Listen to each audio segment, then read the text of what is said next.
하나님 주시는 말씀 보겠습니다. 오늘 하나님 주시는 말씀은 시편 1편 말씀입니다. 시편 말씀 읽을 때는 개역 개정판으로 오늘 말씀 보도록 하겠습니다. 시편 1편 말씀 제가 봉독하겠습니다. 복 있는 사람은 악인들의 꾀를 따르지 아니하며 죄인들의 길에 서지 아니하며 오만한 자들의 자리에 앉지 아니하고 오직 여호와의 율법을 즐거워하여 그의 율법을 주야로 묵상하는 자로다. 그는 시냇가에 심은 나무가 철을 따라 열매를 맺으며 그 잎사귀가 마르지 아니함 같으니 그가 하는 모든 일이 다 형통하리로다. 악인들은 그렇지 아니하며 오직 바람에 나는 겨와 같도다. 그러므로 악인들은 심판을 견디지 못하며 죄인들이 의인들의 모임에 들지 못하리로다. 무릇 의인들의 길은 여호와께서 인정하시나 악인들의 길은 망하리로다. 아멘. 하나님의 말씀입니다. 제가 성령 집회 때 어떤 말씀 전해야 되나가 이렇게 늘 시리즈가 끝날 때마다 좀 고민스러워요. 주일 예배는 그냥 주구장창 창세기를 하면 되거든요. 그게 딱 정해져 있잖아요. 정해져 있으니까 뭐 고민할 게 없고 그냥 본문을 읽어보고 조금 난해한데 지난주처럼 이거 19금인데 애들한테 뭐라고 설명하지? 이런 고민은 있지만 본문은 그냥 순서대로 가니까 크게 고민할 필요가 없거든요. 그게 훨씬 편합니다, 설교하기에. 근데 성령 집회 때는 이제 때마다 뭐 4번, 5번씩 이렇게 어떤 주제를 가지고 말씀을 전하다 보니까 하나 끝나면 그 다음엔 뭐 하지? 하나 끝나면 그 다음엔 뭐 하지? 이런 생각이 드는데 이렇게 하나님이 주신 지혜가 우리가 흔히 부르는 시편 찬양, 우리가 경배와 찬양 부를 때 시편의 가사로 이렇게 쓴 찬양들이 있잖아요. 그 찬양, 그 시편들을 좀 모아서 설교를 해봐야겠다 그런 생각이 주셨는데, 그래가지고 제가 지난주에 그 생각이 번뜩 들어가지고 시편 찬양을 쭉 모아보니까 꽤 많더라고요. 그래서 드문드문 하려고요.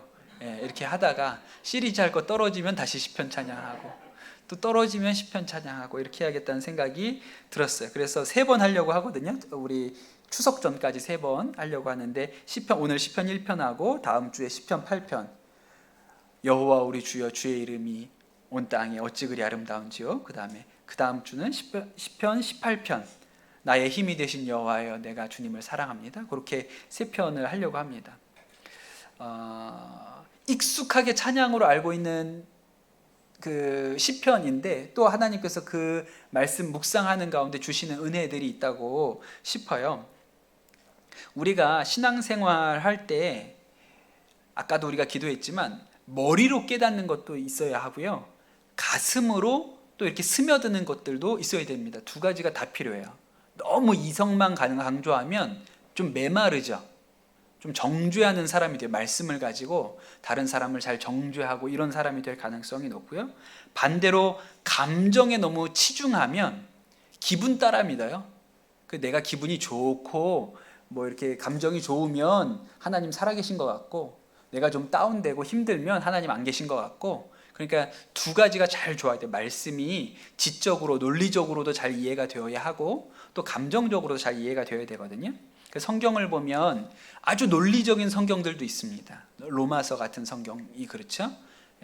그런데 또 더불어서 오늘 시편처럼 개인의 감정에 대해서 충분하게 잘 이렇게 드러내는 시의 고백들도 있죠.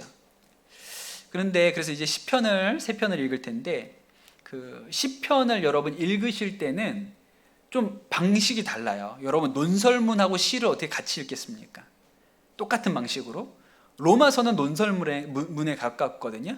논설문은 논설문 읽는 방법으로 읽어야 되고요, 편지는 편지 읽는 방식으로 읽어야 되고, 시는 시 읽는 방식으로 읽어야 돼요. 그래서 시는 너무 분석적으로 또 너무 이렇게 이성적으로 읽으면 잘 안 들어오죠.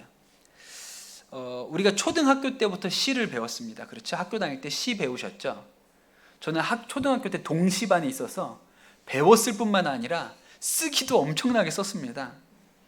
근데 우리가 이게 시를 크게 좋아하지 않아요. 그렇죠? 여러분 시 좋아하세요? 별로 안 좋아하시잖아요. 러시아에 가면 그냥 보통 거지도 푸슈킨의 시 하나쯤은 외운다 그래요. 그런 말을 해요.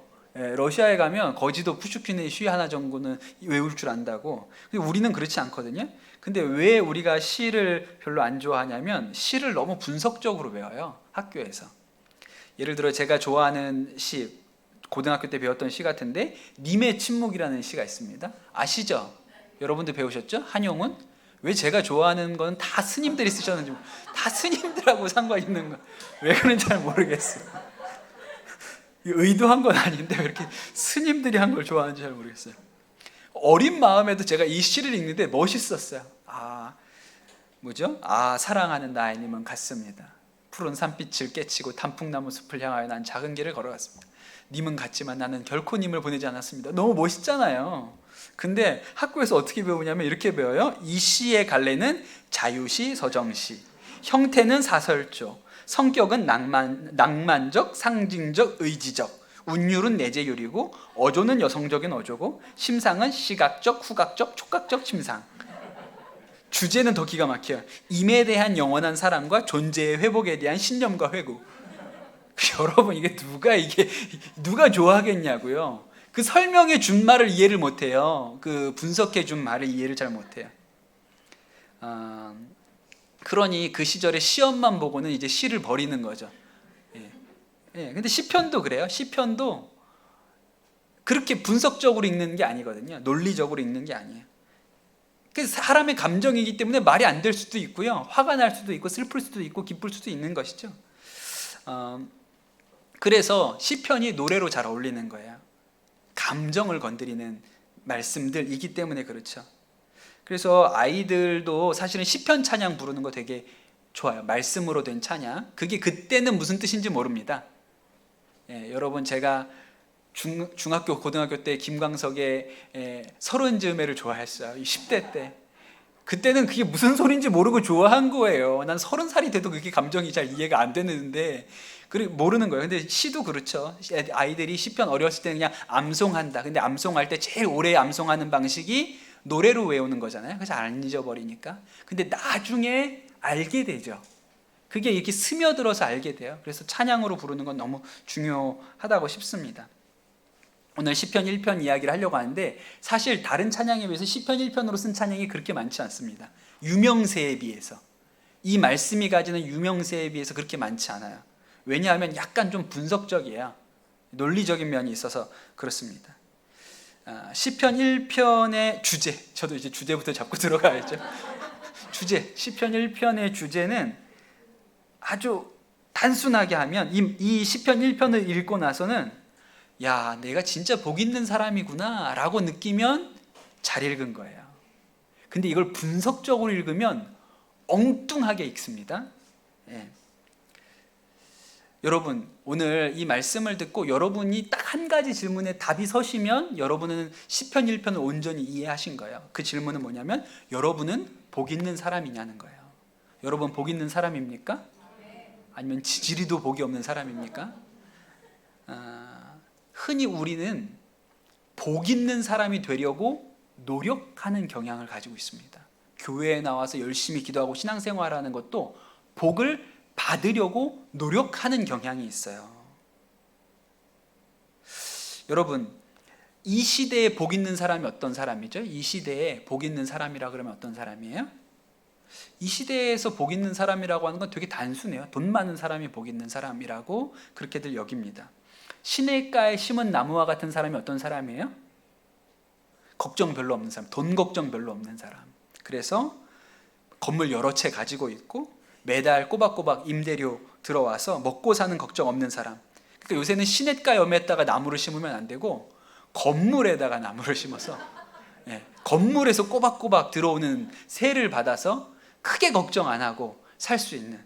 그러니까 요새 오죽하면 아이들이 건물주가 꿈이라고 그러겠어요. 우리도 그런 복을 받기를 원하죠. 건물주. 그래가지고 크게 걱정 안 하고 사는 그런 인생을 살기를 원합니다. 그리고 마음에는 이런 게 있는 거죠. 왜 내 인생은 그렇게 안 되나? 왜 내 인생은 그렇게 안 되나? 나는 뭐가 부족한가? 그래서 이 시편 1편을 보다 보면 복 있는 사람은 이렇게 했는데, 복 있는 사람은 하나님의 율법을 즐거워하여 그 율법을 주야로 묵상하는 자라구나. 내가 말씀을 안 읽어서 복을 못 받았구나. 말씀을 제대로 안 읽어가지고 복을 못 받았어. 이제부터 말씀을 열심히 읽어야겠다. 이렇게 생각하는 분은 완전히 말씀을 잘못 읽은 거예요. 이 말씀은 그렇게 하려고 만든 말씀이 아니거든요. 시편 1편의 특징을 곰곰이 읽어보면요, 시편 1편의 아주 특이한 지점은 처음 시작할 때 의인은 이라고 시작하지 않고 복 있는 사람은 이라고 시작한다는 거예요. 말씀을 읽어보면 이 시편 1편의 내용은 의인과 악인을 비교합니다. 대조하죠. 의인은 이렇게 살 거고 악인은 이렇게 할 것이다. 의인은 이런 사람이고 악인은 이런 사람이다. 의인은 하나님께서 인정하시지만 악인은 망할 것이다. 그렇게 이야기하는데, 처음에 시작할 때는 의인은 악인의 꾀를 따르지 않고 죄인들의 길에 서지 않고 오만한 자리에 앉지 아니하고 이렇게 시작하지 않고, 의인은 이렇게 시작하지 않고 복 있는 사람은 그렇게 시작한다는 거예요. 복 있는 사람은. 왜 그럴까요? 이 시편의 출발이 복 있는 사람은 이라고 시작하는 이유는 이 시를 읽고 있는 사람이 대체로 복 있는 사람일 가능성이 높기 때문에 그래요. 네, 그래서 복 있는 사람은 이렇게 시작하는 것이죠. 여러분, 누가 진짜 복 있는 사람입니까? 누가 진짜 복 있는 사람이에요? 여러분, 우리의 복이 뭐죠? 우리의 복. 우리의 복은 예수님이에요. 우리의 복은 예수님이죠. 누가 진짜 복 있는 사람이에요? 예수님을, 복 되신 예수님을 모신 사람이 복 있는 사람이에요. 네. 너무 당연한 거잖아요. 우리의 복이 예수님이시니까 복 있는 사람은 예수님을 모신 사람이 복 있는 사람인 것이죠. 혹시 오늘 이 예배에 나오신 분들 중에 예수님을 마음에 모시지 않고 이 자리에 나오신 분이 계십니까? 한 분도 없으시죠? 나는 예수님을 마음에 모시지 않았어요. 저는 제 마음에 부처님 계신 것 같은데, 이 자리에 오신 분 계세요? 한 분도 안 계시잖아요. 다 예수님을 마음에 모셨기 때문에 오늘 예배로 나오셨어요? 그러면 여러분은 어떤 분이에요? 여러분은 복 있는 사람. 복 있는 사람이에요. 여러분, 복이 있는 사람, 예수님을 마음에 모신 사람이 복이 있다 그랬잖아요. 복 있는 사람은 어떻게 삽니까? 악인의 꾀를 따르지 않고 죄인들의 길에 서지 않고 오만한 자리에 앉지 않는다, 그렇게 말씀을 하시잖아요. 보세요. 제가 여러분이 복 있다는 사실을 이제부터 증명해 볼게요. 여러분 지금 어디에 나와 있어요? 교회에 나와 있죠. 금요일 밤 9시에 비가 오는데 예배당에 모여 계시잖아요. 여러분이 지금 죄인의 길에 서 있습니까? 그렇지가 않죠. 지금 막 불금, 비가 오기는 하지만 불금인데 여러분 홍대에 춤추러 가요? 물론 뭐 여기 계신 분들 중에 대부분은 홍대에 가도 들어갈 곳이 없는 분들, 극소수를 제외하고는 홍대에 가봐야 그 어느 곳도 들어갈 수가 없는 분들이 대부분이시긴 하지만, 네. 뭐 회식이 있어서 술자리에 가신 분도 이 자리에 안 계시고, 또 무슨 우리가 유흥을 즐기러 가시는 분 계십니까? 하다못해 여러분 노래방에 가 계신 것도 아니잖아요. 노래방 가보셨어요? 저 대학생 때 가보고 안 가본 것 같아요. 그러니까 안 간 지 한 20년 된 것 같아요. 20년. 아니 그러고도 살잖아요. 60평생 안 가본 분도 제가 한 분 알고 계세요. 유로 시작하시는 목사님이신데 한 번도 안 가봤어요. 그래서 저는 옛날에 그 얘기를 듣고 한 번 좀 모시고 가야겠다, 그런 생각도 한 번 한 적이 있어요.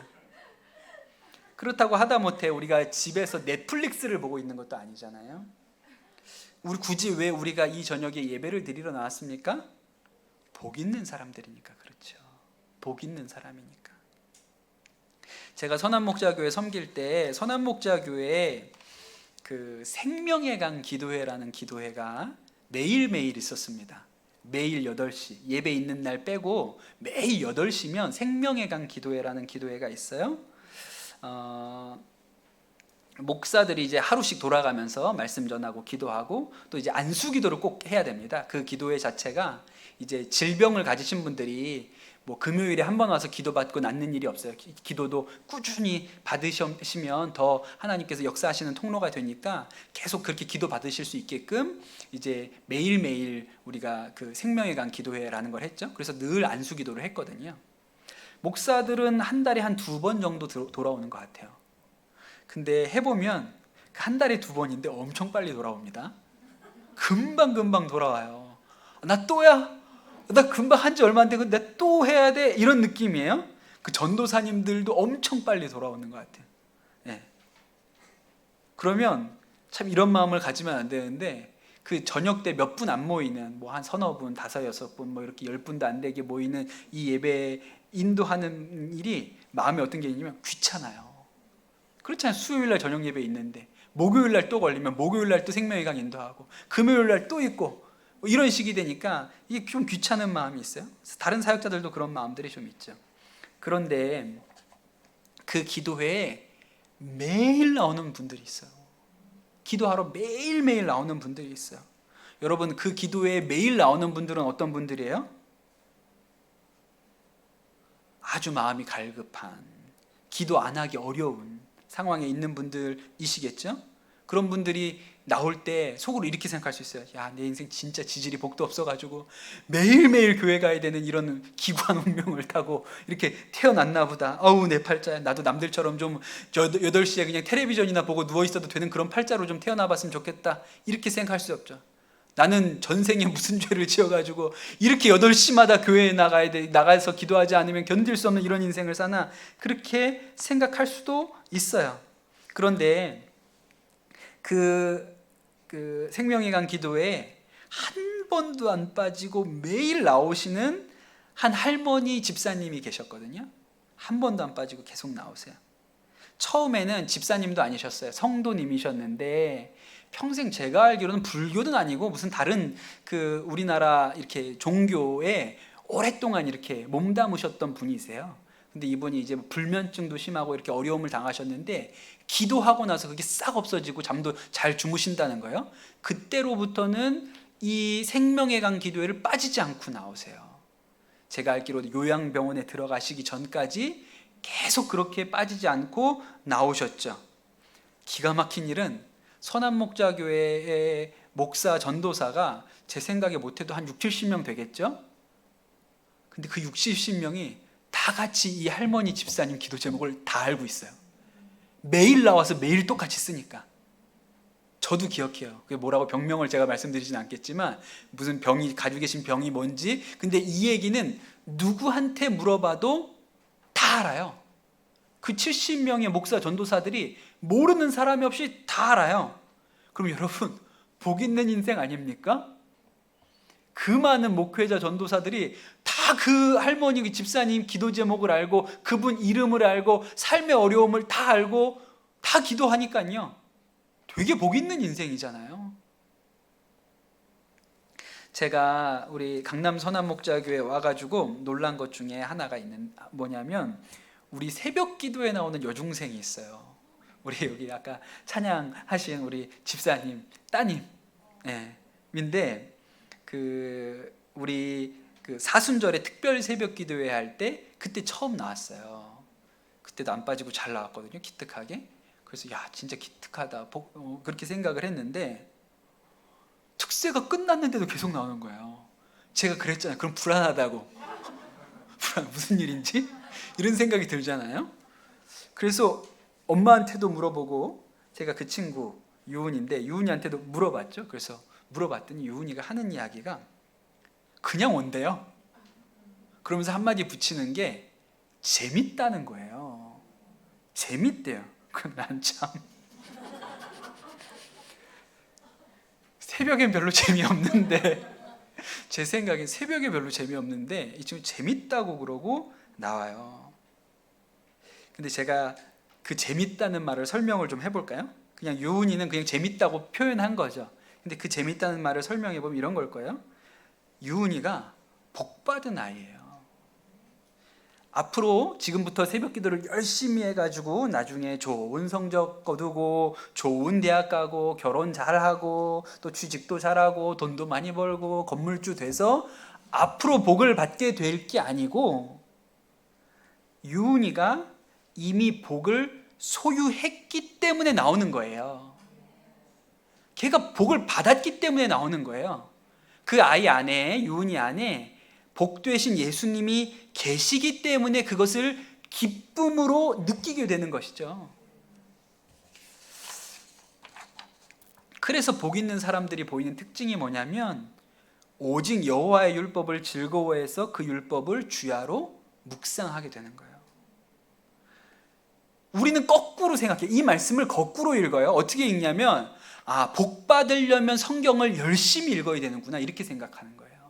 성경을 10독, 누구는 100독을 했더니 뭐 사업도 잘 되고 자식도 잘 되고 뭐 지혜의 영이 열리고 뭐 그런다더라. 그러니까 성경을 열심히 읽어야 복 받는 사람이 되는구나 이렇게 생각을 해요. 저 티벳, 중국 서북 쪽에 있는 티벳이라는 곳에 가면 티벳 불교라는 불교가 있습니다. 근데 그곳에 살던 사람들은 문맹이 많아요. 그러니까 불경을 읽을 수가 없어요.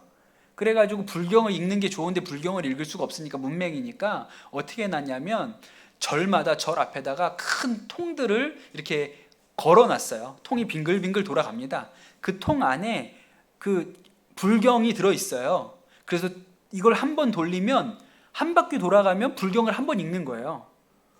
성경도 그런 거 하나 만들면 얼마나 좋아요. 100독도 해 1년에. 그냥 막 빙글빙글 돌리면 되니까. 그래서 이게 절 앞에 돌리는 게 있고요. 또 휴대용도 있어요. 절에 가야 돌리니까 들고 다니면서 돌리게 이렇게 하는 많이 차라고 이렇게 돌고 다니는 게 있어요. 그거 왜 그렇게 합니까?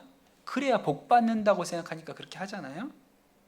그런데 그게 아니고 오늘 말씀은 그게 아니고 말씀을 읽어야 하나님의 말씀을 읽어야 복을 받는 게 아니고 복을 받았기 때문에 말씀을 읽고 싶은 거예요. 우리 마음 안에 예수님을 모시니까 복되신 예수님을 모시니까 말씀 듣는 일에 기쁨이 있죠. 아까 유은이가 얘기한 것처럼 기쁨이 있어요. 말씀을 읽는 일이 즐거움인 거예요. 그래가지고 억지로 읽는 게 아니고 이게 뭐 올해 통독하기로 했다더라 오늘 신약 다 읽으라고 했다더라 억지로 읽는 게 아니라 말씀을 읽는 일이 기쁨이 되는 것이죠. 그게 복 있는 사람의 삶의 방식이라는 거예요.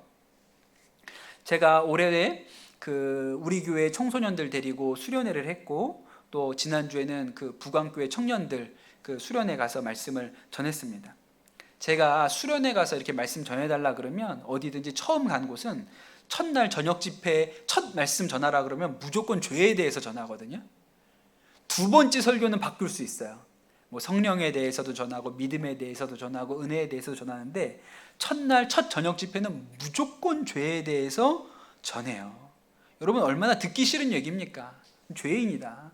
회개해야 된다. 그게 네 죄다. 우리가 죄인인 거 깨달아야 된다. 그렇게 전하죠. 진짜 듣기 싫은 설교죠. 실제로 제가 집회 가서 이렇게 해보면 정말 듣기 싫어서 못 견디겠다는 표정을 가지고 앉아있는 그런 친구들도 있습니다. 보면 알죠?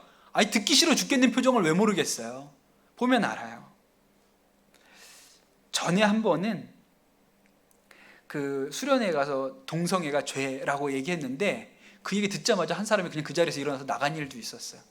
듣기 싫다 이거죠. 네. 그런 얘기 하지 말라. 여러분 실제로 그렇죠. 하나님의 말씀이 누구에게나 듣기 좋게 들리겠습니까? 그렇지 않아요. 스데반이 그가 예수님을 만나고 나서 거리에 나가서 복음을 전했어요. 그 스데반이 전하는 복음을 들은 유대 사람들의 반응이 어땠습니까? 분개했어요. 너무너무 화가 나서 돌로 치려고 했죠. 실제로 돌로 쳤고요. 그러니까 하나님의 말씀이 들리는 일이 누구에게나 기쁨이 되지 않습니다. 어떤 사람은 그 말씀이 막 못 견디게 화가 날 수도 있는 거예요. 그래서 참 기가 막히죠. 우리 청소년들도 첫날 죄에 대해서 설교하는데 다 고분고분 듣고 있네. 부광교회 그 청년들 이제 벌써 다 이제 청년이잖아요. 벌써 세상물도 많이 먹었는데 또 교회에서 수련회 와가지고 죄인이라고 막 이렇게 얘기하는데 잘 듣고 있어요. 왜 그런지 아세요? 복 있는 사람이니까 그렇죠. 복이 있는 사람이니까 그 말씀을 듣는 거예요. 복 있는 사람은 어떠냐? 그는 시냇가에 심은 나무가 철을 따라 열매를 맺으며 그 잎사귀가 마르지 아니함 같으니 그가 하는 일이 다 형통하리로다 그랬습니다. 너무 좋은 말씀 아닙니까? 복 있는 사람은 시냇가에 심은 나무가 시절을 쫓아 과실을 맺으며 그 잎사귀가 마르지 아니함 같으니 하는 일이 다 잘 될 것이다.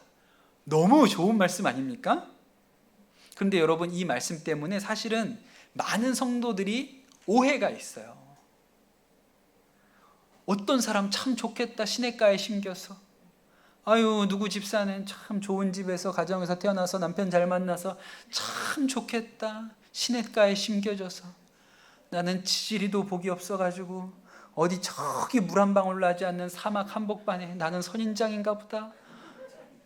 이렇게 듣는 사람도 많다는 거예요. 예수 믿는데 이 말씀을 읽고 아, 내가 시냇가에 심기운 나무구나 라고 하지 않고 아이고 참 나는 박복한 년이라 뭐 이러면서 아유 나는 지지리 운도 없어, 지지리 운도 없어, 세상에 자식 복도 없어, 남편 복도 없어, 재물 복도 없어, 아이고 세상에 내 인생은 참 어디 사막도 어디 이런 데다가 나를 심어 놓으셨나 하나님이. 이렇게 듣는 사람도 많다는 거예요.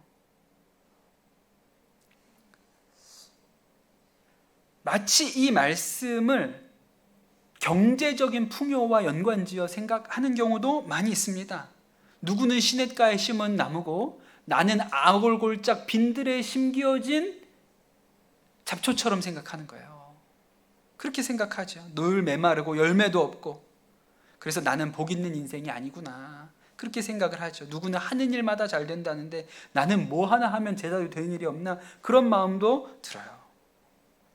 근데 여러분, 오늘 말씀해 보면 시냇가에 심은 나무는 다 형통한다 그랬잖아요. 형통한다. 모든 일이 잘 된다 그랬죠. 여러분, 우리가 형통하면 제일 대표적인 성경의 인물이 누굽니까? 이 사람이 형통의 대표예요. 누구죠? 요셉이에요.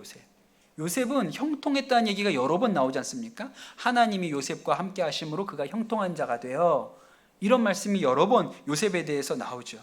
그 요셉은 진짜 형통했어요. 요셉은 보디발 장군 집에서도 인정받아요. 감옥에 갔는데 간수장한테서도 인정받아요. 나중에 이집트 총리까지 됐으니 야 진짜 하는 일마다 잘 됐구나 이렇게 생각하죠. 근데 사실은 형통입니까? 형통한 사람이 왜 이집트의 종으로 끌려가요? 형통한 사람이 왜 좀 먹고 살만해졌더니 감옥에 갑니까? 그러니 여러분, 요셉의 인생이 하는 일마다 잘 되었다, 형통하였다라고 우리가 이야기하지만 그의 인생을 직접 이렇게 들여다보면 어떻죠? 온갖 일이 다 있어요.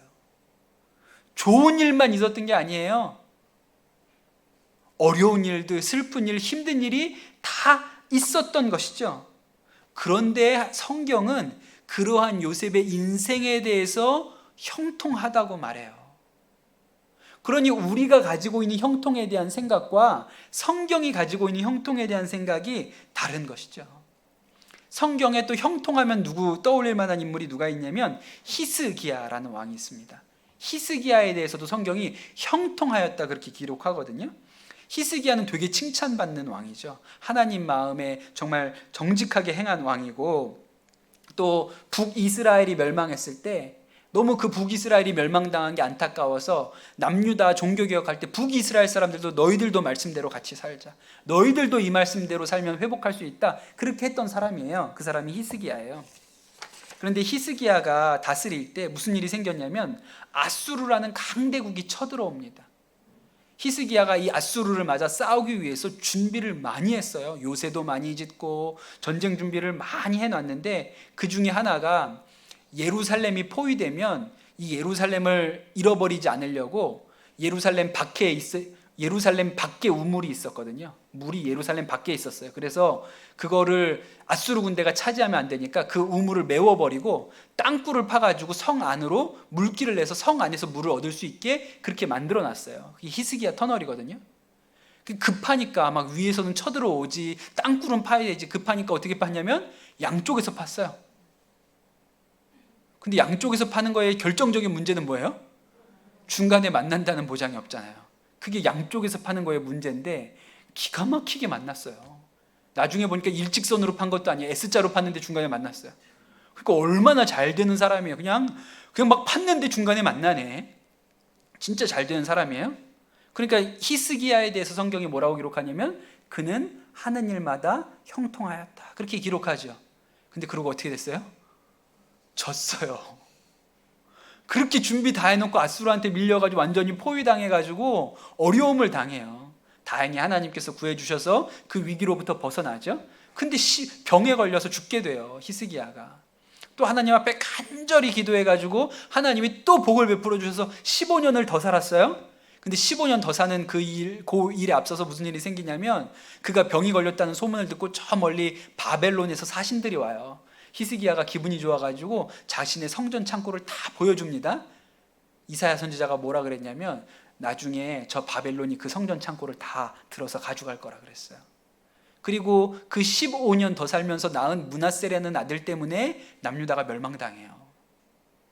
그러니 잘된 일만 있었냐고요? 히스기야의 인생에 잘된 일만 있었냐고요? 그런데도 성경은 참 이상하게 뭐라고 기록합니까? 히스기야의 인생에 대해서 형통했다고 기록해요. 형통했다. 그러니 성경이 말하는 형통과 우리가 생각하는 형통 사이에 차이가 있다는 거예요. 여러분, 총리가 되고 부자가 되는 것이 형통이 아니고 하나님과 함께 하시는 것이, 하나님이 함께 하시는 것을 형통이라고 합니다. 하나님이 함께 하시면 형통한 거예요. 여러분, 시냇가에 심은 나무도 위기가 옵니다. 요새는요, 시냇가에 나무가 훨씬 위기예요. 다 뽑혀 떠내려가요. 다 뽑혀 떠내려가. 제가 제 사무실에서 오늘도 비 와가지고 이렇게 보고 있잖아요. 나무들이 다 휘었어요. 시냇가에 심어가지고. 시냇가에 심은 나무들이 홍수가 오면 어려운 일을 겪지요. 그러니 여러분, 형통이라고 하는 것은 모든 일이 잘 되었어. 나쁜 일이 하나도 없었어요. 그래서 형통이라고 하는 것이 아니죠. 우리가 하나님과 함께 하는 것을 형통이라고 합니다. 그것이 성경적인 개념이에요. 저는 오늘 말씀에 복 있는 사람은 이렇게 시작하잖아요. 복 있는 사람은, 이 말씀을 읽으면서 누가 생각나냐면 예수님이 하신 말씀 8가지 복이 생각이 나는 거예요. 복 있는 사람은, 그랬는데 예수님은 8가지 복에 대해서 설명하세요. 8가지 복 있는 사람이 어떤 사람입니까? 첫 번째, 심령이 가난한 자. 두 번째, 애통하는 자. 세 번째, 온유한 자. 또 의에 줄이고 목마른 자. 긍휼히 여기는 자. 마음이 청결한 자. 화평한 자. 마지막으로 의를 위하여 박해받는 자. 이런 자들이 뭐가 있다고요? 복이 있다. 네, 이런 사람들이 복이 있다고 이야기하시는 거예요. 우리가 생각하는 복과 너무 다르죠. 근데 여러분, 이 8복의 복을 다 갖춘 사람이 누구예요? 8복을 다 완비했어. 8복을 다 보유한 사람, 예수님이에요. 예수님. 8복과 가장 어울리는 사람이 누굽니까? 예수님이에요. 한웅재라는 목사님이 계세요. 유명한 찬양 사역자이기도 하시고, 여러분 잘 아시는 삶의 작은 일에도 그 마음을 알기 원하는 이 찬양, 소원. 네, 이 찬양 작곡하시고 부르신 분이 한웅재 목사님이신데, 이 한웅재 목사님 찬양 중에 굉장히 영감 있는 찬양이 많거든요. 아, 묵상의 깊이가 다르구나, 이런 느낌을 받을 때가 많아요. 그런데 한웅재 목사님 만드신 노래 중에 목수의 이야기라는 노래가 있어요. 그런데 그 노래 가사가 이렇습니다. 이래요. 나와 같은 이도 복이 있다던 이전에 한 번도 듣지 못한 이야기, 와서 나의 마음을 자유케 하던 나사렛에서 온 목수의 이야기, 이런 가사가 있어요. 그러니까 이 한웅재 목사님이 이 8복에 대해서 묵상을 하신 것 같아요. 근데 그 8복의 내용을 일일이 열거하지 않고 한마디로 표현해서 뭐냐? 예수님이, 야, 나 같은 사람도 복이 있지 않냐? 나도 복 있는 자라면 너희는 얼마나 더 복이 있느냐? 뭐라고 얘기하셨냐면, 예수님께서 여우도 굴이 있고 공중에 새도 거처가 있는데 인자는 머리 둘 곳이 없다, 그렇게 얘기하셨잖아요. 그런데 8복 얘기를 하시면 이런 거예요. 야, 나도 복이 있지 않냐? 너희가 보기에 내가 복 있는 사람이지, 그럼 너희는 얼마나 더 복이 있느냐? 그러면서 하시는 얘기가 뭡니까? 공중의 새를 봐라, 들의 백합화를 보라. 네, 누가 거두어 들이지도 않고 먹이지도 않는데 다 너무 하나님께서 아름답게 입히고 먹이시거늘 하물며 너희일까 보냐, 그렇게 이야기하시잖아요. 여러분, 예수님이 우리 안에 계시면 우리가 복 있는 자입니다. 이 시편 1편에 복 있는 사람은 이라고 시작하잖아요. 뒤에 다 안 읽어도 상관없어요. 다 기억을 못해도, 이걸 다 암송을 못해도 돼요. 암송을 하면 좋기는 해요. 여러분, 우리가 시편에 외울 말씀 딱 2개밖에 없어요. 하나 장 다윗 통째로 외울 거 2개밖에 없죠. 시편 1편하고 23편 2장만 외우시면 돼요. 네, 그렇잖아요. 근데 여러분, 시편 1편도 너무 외우기가 어렵다, 나는 이제 더 이상 이런 거 안 외워진다 그러면 복 있는 사람은 나다, 이렇게 외우시면 되는 거예요. 복 있는 사람은 나다, 이렇게 외우시면 되죠. 제가 그 연평도에 군목으로 딱 들어갔을 때 간지 이제 얼마 안 됐거든요. 한 일주일도 안 됐던 것 같아요. 근데 어떻게 제 전화를 알고 전화가 왔습니다. 모르는 번호였는데 나이 많으신 할머니 음성이었어요. 그러면서 저한테 하신 얘기가 해병대 교회 목사님이십니까? 그러시더라고요. 예, 맞습니다. 누구시지요? 그랬더니 하시는 이야기가 제가 저기 소연평 교회 권사입니다, 그렇게 얘기를 하세요. 그때까지만 해도 저는 아무것도 몰랐어요. 연평도가 섬이 2개예요. 대연평도가 있고 또 소연평도가 있어요. 소연평도는 진짜 작습니다. 대연평도도 작거든요. 근데 대연평도라 그래요. 근데 소연평도는 소연평도예요. 그러니까 진짜 작거든요. 근데 소연평도에도 교회가 하나 있어요. 장로교회가 하나 있는데, 제가 지지난주에 말씀드렸잖아요. 장로교회는 시골에 목사님 안 간다고 그랬죠. 거기가 감리교면 목사가 갔을 텐데 장로교라 목사님이 없고요. 권사님 내외 2분이 그 교회를 지키세요. 제가 듣기로는 그 권사님, 그 할머니 할아버지 권사님 내외가 그 소연평도 출신이 아니시고 서울 분이라고 알고 있어요. 근데 그분들이 그런 교회가 섬에 있다는 이야기를 듣고 그 교회를 섬기겠다고 들어오신 분들로 알고 있거든요. 근데 거기 권사님이시라는 거예요. 그래서 제가 그 권사님이 저한테 뭐라고 얘기하시냐면, 목사님 오늘 좀 소연평도로 건너 오셔야겠습니다, 그렇게 얘기를 하세요. 그래서 제가 권사님 무슨 일이시죠? 그렇게 물어봤더니 오늘 우리 교회에 애들이 세례를 받아야 되니까 목사님 세례를 주러 좀 오십시오, 그렇게 이야기를 하시더라고요. 그게 좀 난감한 거예요. 갈 방법이 없거든요. 헤엄쳐서 갈 수는 없잖아요. 제가 그때는 수영도 못했는데 갈 방법이 없어요. 그래서 제가 물어봤어요. 권사님, 그럼 어떻게 가면 됩니까? 그렇게 물어봤더니 저한테 하시는 얘기가, 이 할머니 권사님이 그 부대에다 얘기해서 배를 좀 하나 달라고 얘기를 해보래요. 그래서 제가 권사님한테, 권사님 제가 얘기한다고 배를 주질 않습니다. 제가 얘기한다고 배를 쓸 수 있는 게 아니에요, 그렇게 말씀을 드렸더니 하시는 얘기가 행정선을 타고 오라 그러시더라고요. 그 섬에는 행정선이 있습니다. 그 관공서에서 운영하는 배가 있어요. 행정선을 타고 오래요. 그래서 그러면 권사님 행정선은 어떻게 타면 되죠? 그렇게 물어봤더니 행정선 선장님 전화번호를 가르쳐 주시더라고요. 그래서 전화를 제가 했어요. 선장님이시죠? 저기 여기 해병대 교회 목사인데 소연평도를 좀 가야겠는데 배를 좀 탈 수 있습니까? 그랬더니 행정선 선장님이 하시는 얘기가 환자가 있어서 환자 싣고 인천에 와 있으시다는 거예요. 배가 지금 없다 그러시더라고요. 그래서 또 다시 할머니 권사님한테 전화를 드렸죠. 권사님 행정선은 지금 인천에 있답니다, 그렇게 말씀을 드렸더니 이 할머니 권사님이 한참을 생각하시더니, 아이고 우리 이장님이 연평도 가셨으니까 이장님 배를 타고 들어오래요. 그러고 나서 권사님, 그럼 이장님 배는 어떻게 타죠? 그랬더니 또 이장님 전화번호를 저한테 가르쳐 주셨어요.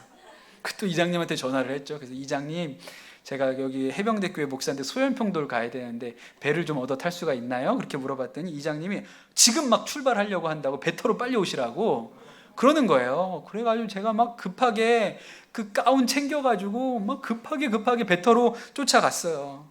네. 그래서 그 이장님 어선이죠, 뭐 배가 어선에 이제 올라타고 이제 그 섬으로 갔습니다. 가봐서 저도 처음 가본 거죠. 정말 작은 예배당이 하나가 있어요. 섬에 작은 예배당. 그리고 기가 막히게 섬 그 예배당 바로 담 하나를 두고 해병대 분대가 하나 들어와 있는 거예요. 그래서 이 권사님들이 하는 일이 뭐냐면, 해병대 분대가 6개월마다 교체하거든요.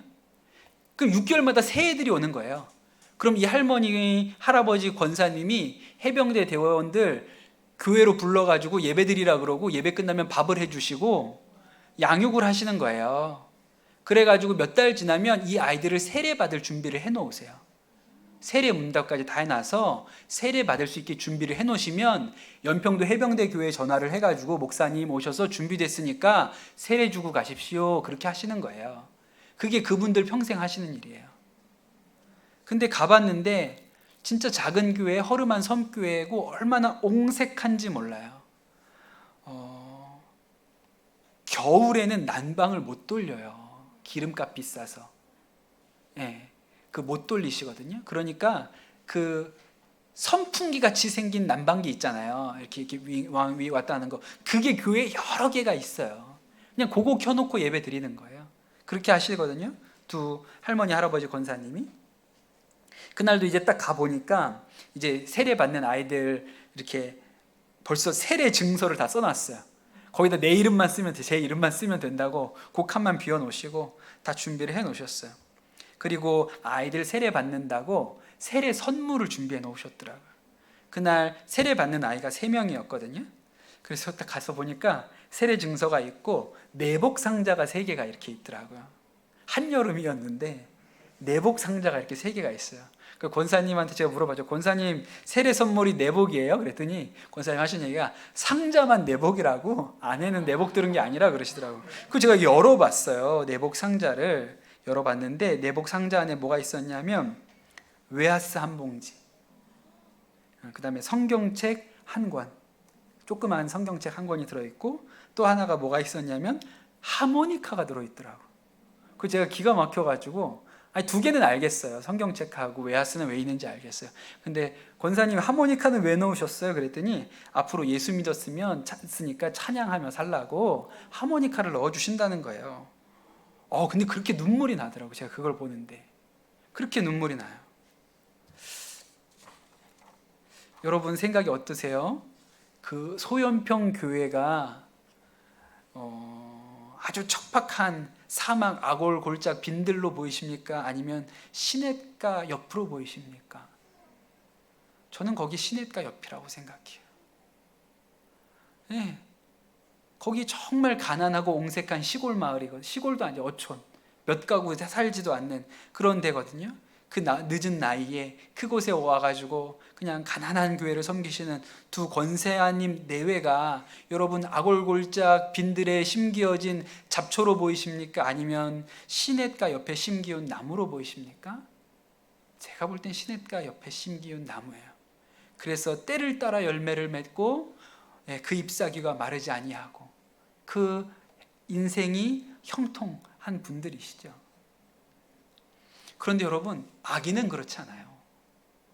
아기는 그렇게 살지 않는다는 거예요. 성경에 아기는 그렇게 살지 않습니다. 아기는 어떻게 사나요? 바람에 나는 겨와 같죠. 바람에 나는 겨는 어때요? 잘 풀리면 좋았다가 안 되면 그냥 깊이 낙심하고 그냥 상황과 환경을 따라 이리저리 휘둘리면서 바람에 따라 날아다니고 여기로 날아갔다가 저기로 날아갔다가 하는 게 겨잖아요. 아기는 그렇게 산다는 거예요. 그런데 복 있는 사람은 실제로는 사막에 갔다가 씨를 심어놔도, 물가 옆에다가 씨를 심어놔도, 바닷가에다가 씨를 심어놔도, 산 꼭대기에다 심어놔도 어디에서나 뿌리 내리고 흔들리지 않는 것이 복 있는 사람인 것이죠. 성경은 이렇게 기록합니다. 5절에 악인의 결말이 어떤가? 그러므로 악인들은 심판을 견디지 못하며 죄인들이 의인의 모임에 들지 못하리로다. 그렇게 기록하죠. 예수님이 하신 얘기 중에 부자와 나사로 이야기가 있지 않습니까? 나사로는 거지로 살았고 부자는 잘 살았죠. 그러니까 우리가 보는 세계의 복이 여기까지인 거예요. 우리가 사는 세계에서는 복은, 부자는 복이에요. 거지는 복이 없는 사람이죠. 그게 우리가 보이는 세계의 복의 개념이죠. 그런데 예수님은 그게 틀렸다 그러셨어요.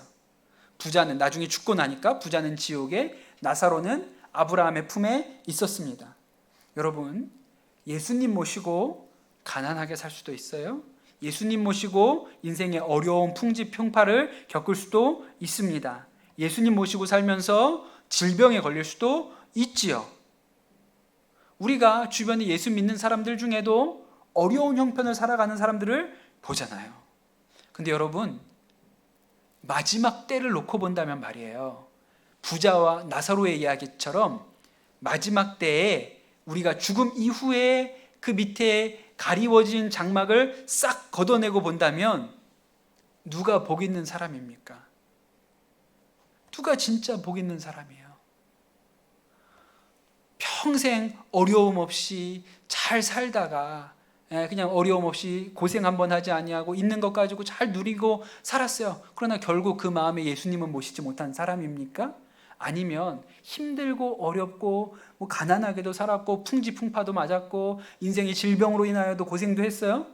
그러나 마음에 보물, 우리의 복 되신 예수님을 모시고 있는 사람, 둘 중에 누가 복 있는 사람이냐는 거예요. 여러분, 우리가 복 있는 사람이죠. 복 있는 사람은 누구라고요? 나다. 그럼 되는 것이죠. 김병년 목사님, 제가 설교 중에 몇 번 말씀드렸는데 2005년에 사모님이 뇌경색으로 쓰러지셨습니다. 지금까지도 누워 계세요. 거의 20년이 돼 가잖아요. 이 의식이 없는 사모님을 그렇게 간병하면서 어렵게 개척교회 목회 하시다가 참 기가 막히게도 또 이걸 잘못해서 이 발이 차가워서 발 따뜻하게 덮여드린다고 전기장판 잘못 틀어놨다가 그 의식도 없는 사모님이 다리가 다 타버려가지고 그 의식도 없는 분이 다리까지 절단하는 수술까지 했으니 아주 뭐 기가 막히고 기구하고 기구해도 이보다 더 할까요? 그런 목사님이시죠. 그런데 이분이 책을 여러 권 쓰셨는데 이것도 벌써 꽤 몇 년 됐어요. 그 몇 년 전에 쓴 책에 자신의 셋째 딸 이야기를 쓰셨거든요. 요 셋째 딸이 엄마가 쓰러지기 직전에 낳은 딸이에요. 그러니까 얘는 태어나서 한 번도 엄마가 일어난 걸 본 적이 없는 아이예요. 근데 그 아이가 벌써 초등학교 갈 때쯤 된 거예요. 근데 이 아이가 어느 날 그랬다는 거예요. 제가 읽어드릴게요. 수요 예배를 마친 어느 날 가족과 함께 봉고차를 타고 집으로 향하던 중이었다. 막내 윤지가 뜬금없이 이렇게 말했다. 아빠, 우린 가난한데 왜 이렇게 행복한 거야? 초등학교 저학년 꼬마 아이의 눈에 비친 내 인생은 가난하면서도 행복한 삶이었다. 나는 가난을 미워할 마음이 없다. 그러나 내 삶을 들여다보면 그 가난 속으로 찾아오시는 그분의 공급하심이 있었다.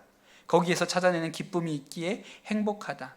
경제적 궁핍이 사라지지 않았지만 그 결핍으로 인하여 얻고 나누고 함께 살아가는 사람들을 만났다. 가난함으로부터 오는 고통을 이겨내는 풍성한 관계들이 있기에 우리는 행복하다. 그렇게 이야기를 하셨어요. 여러분, 우리가 시냇가에 심은 나무고 우리가 복 있는 사람이죠. 그건 우리가 가지거나 가지지 않았거나로 우리의 행복을 빼앗기지 않는다는 의미예요. 제가 오늘 말씀을 묵상하고 설교를 준비하고 기도하면서 무슨 생각이 계속했냐면 나는 참 복 있는 사람이구나. 그 복 있는 사람이 나구나. 제가 우리 교회를 생각하면서도 나는 참 복 있는 목사야. 제가 우리 가정을 생각하면서도 우리 아이들을 생각하면서 난 참 복이 많은 사람이구나. 나는 진짜 시냇가에 심은 나무구나. 좋은 열매를 맺겠구나. 내 인생은 형통한 인생이구나. 그렇게 마음 가운데 계속 묵상을 했어요. 제가 지난주에 무슨 일이 있었냐면 지난주에 성령 집회 예배를 드리고 시무이 목사님 잘 예배 인도하고 가셨는데 저희 아이들이 예배가 다 끝났는데 둘 다 잠이 들었어요. 근데 얘네들을 이제 들쳐업고 내려가서 차에다가 앉히고 데려가서 또 다시 업어가지고 집으로 올라가가지고 씻겨가지고 재울 생각을 하니까 너무 까마득한 거예요. 도대체 또 자고 또 깨우고 또 자고 또 깨우는 걸 몇 번을 해야 되는 거예요. 그래서 제가 아내한테 그냥 여기서 자자. 못하러 고생을 하냐. 그냥 여기서 자자. 당신은 집에 가라. 내가 그냥 애들 데리고 여기서 사무실에서 자고 내일 아침 일어나면 가겠다. 그렇게 얘기를 했어요. 그리고 잤어요. 그래서 여기 사무실에서 지난주에 금요일 날 저희 아들들하고 저랑 여기서 잤거든요. 애들은 계속 잠들어 있었기 때문에 그냥 쭉 잤습니다. 그래서 저는 누웠는데 잠이 오겠어요? 안 오겠어요? 잠이 안 와요. 잠이 안 오죠. 잠이 안 오니까 이렇게 둘째 얼굴 이렇게 보다가, 잠이 안 오니까 또 첫째 얼굴 이렇게 보다가, 주여 잠은 언제 잡니까? 근데 여러분, 저처럼 복 받은 사람이 어디 있어요? 제가 그냥 아들 바보라서 그런 게 아니고 그냥 너무 복을 받았잖아요. 저는 이런 생각이 들거든요. 하나님 왜 이렇게 나한테 잘해주지? 왜 이렇게 나한테 잘해줄까? 이렇게 애들 보고 있으면 애들 때문에도 하나님 앞에 감사하고, 또 내가 교회 잠옷실에서 자고 있는 것 때문에도 행복해요. 야, 내가 이렇게 교회 잠옷실에서 때 아닌 철야를 다 하는구나. 아니, 사무엘은 일부러 그 교회 그 성전에 받침받아가지고 거기 가가지고 했는데, 내가 이 하나님의 음성을 듣고 여기서 애들하고 같이 누워서 있을 수 있으니까 얼마나 복이 있어요? 야, 그러니까 진짜 복된 인생이다, 복된 인생이에요. 근데 그걸 뒤집을 수도 있어요. 똑같은 상황을 어떻게 할 수도 있어요? 어우, 내 팔자, 내 집에도 못 가고 진짜 아주 얘네들 때문에 아주 넌더리가 난다, 넌더리가 나 진짜 아주. 이것들은 왜 지금 잠이 들어가지고 아빠를 이렇게 힘들게 하고. 그럴 수도 있는 거 아닙니까? 그럴 수도 있는 거 아니에요? 그러니 여러분, 오늘 시편 1편은 딱 하나예요. 와, 내가 진짜 복이 있는 사람이구나. 이 시편 1편을 읽고 나서 내가 진짜 복이 있는 사람이구나. 내가 시냇가에 심은 나무구나. 라고 우리 마음이 젖으면, 그게 우리 마음 가운데 믿어지면, 그것이 우리한테 옳습니다 라고 듣게 우리가 동의가 되면 시편 1편이 우리 안에 들어오는 거죠. 다 외울 필요도 없어요. 외우면 좋아요. 네. 외우면 좋아요. 어디 가가지고 성경 뭐 암송하냐고. 복 있는 사람은 악인의 꾀를 쫓지 아니하고 죄인의 길에 서지 아니하고. 이거 좋잖아요. 조금만 해보세요. 조금만. 네, 좋아요. 근데 그거 외우는 거 힘들면 복 있는 사람은 나다.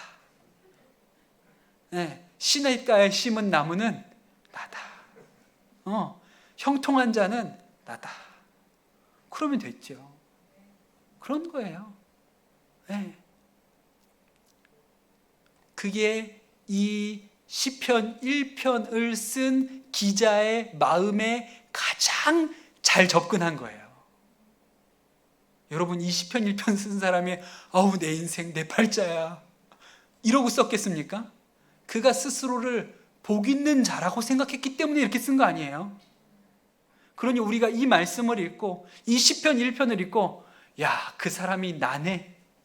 내가 시냇가에 심은 나무네. 내가 형통한 자네 라고 우리 마음에 이렇게 들어오잖아요. 그럼 내가 시편 1편을 쓴 사람이 되는 것이죠. 그런 은혜가 여러분에게 있게 되기를 축복합니다. 잠깐 나오지 마세요 아직. 네. 오늘 부를 찬양이 아까 우리가 그 시편 1편 찬양을 우리 김지영 권사님 잘 골라주셨어요. 여러분, 김지영 권사님도 저와 함께 목 디스크를 앓고 있는 환자이신데 우리 교회는 이렇게 죄다 앞에서 선 사람은 목이 아픈지 하나님이 교만하지 말라고 목을 곧게 하지 않고 이게 목을 운동하라고 그러시는 건 잘 모르겠습니다만 저만 그렇겠죠. 근데 제가 여러분하고 나누고 싶은 너는 시냇가에 심은 나무라라는 찬양이 있어요. 너는 시냇가에 심은 나무라. 제가 이 찬양을 처음 들은 게 고등학교 때였던 것 같아요. 그때 우리 교회에 고향교회 신학교 선생님, 신학생 선생님이 계셨는데 그 신학생 선생님이 군대 입대해서 훈련소에 들어갔는데 그렇게 훈련이 힘들고 어렵대요. 그러다가 주말 돼서 교회 가면, 주일에 교회 가면 그 교회에서 찬양을 하는데 너는 시냇가에 심은 나무라, 이걸 축복송으로 이렇게 불러줬다는 거예요. 그러면 그 자리에 앉아서 눈물이 그렇게 났대요. 내가 너무 훈련은 힘든데 축복송을 들으면 너는 시냇가에 심은 나무야, 이렇게 하면 막 그렇게 눈물이 났다는 거예요. 그러면서 이 찬양을 그때 같이 부르자고 하셨던 생각이 고등학교 때 일인데 아직도 생각이 나요. 근데 그분이 어렵게 군생활한 것 같지만 공익근무요원 했어요. 훈련은 3주인가 4주인가 받고 그냥 나왔어요. 야, 그 얼마나 기가 막히게 형통한 인생 아닙니까? 지금은 부광교회 부목사님으로 계시고 이 목사님 댁에 제가 부학교에 가가지고 설교하고 온 거예요. 네, 제가 그 목사님을 생각하면서 우리가 축복합시다. 우리가 나도 시냇가에 심은 나무요. 여기에 오늘 주일 저녁에 예배 드리러 나온 분들 중에 한 분도 빠짐없이 우리가 다 뭐예요? 시냇가에 심은 나무예요. 우리가 복 있는 자예요. 예, 우리가 형통한 자예요. 우리 이 찬양 같이 하고 기도 같이 합심해서 하도록 하겠습니다.